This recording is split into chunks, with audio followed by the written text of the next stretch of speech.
Autonomous technology could make car travel much safer and more efficient, and automakers and marketers are salivating over the prospect of a passenger economy that could potentially generate $7 trillion by 2050. Those of us who enjoy driving are not so stoked.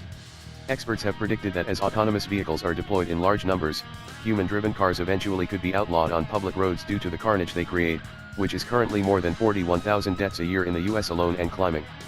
Such scenarios have driving enthusiasts envisioning a Red Barchetta-style nightmare becoming reality, making Rush lyricist Neil Peart a clairvoyant as well as one of rock's most badass skin pounders.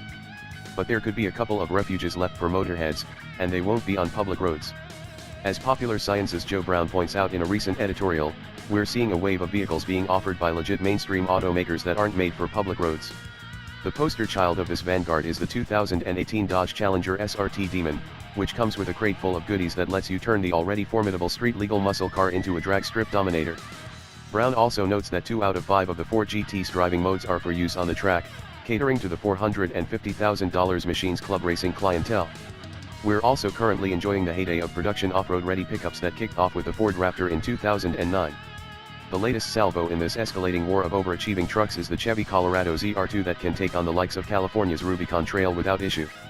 Brown also gives a shout out to his magazine's Grand Award winner, the Alta Motors Redshift MX, which isn't even allowed on public roads and is meant for bombing around motocross tracks, big backyards, and single-track woods trails.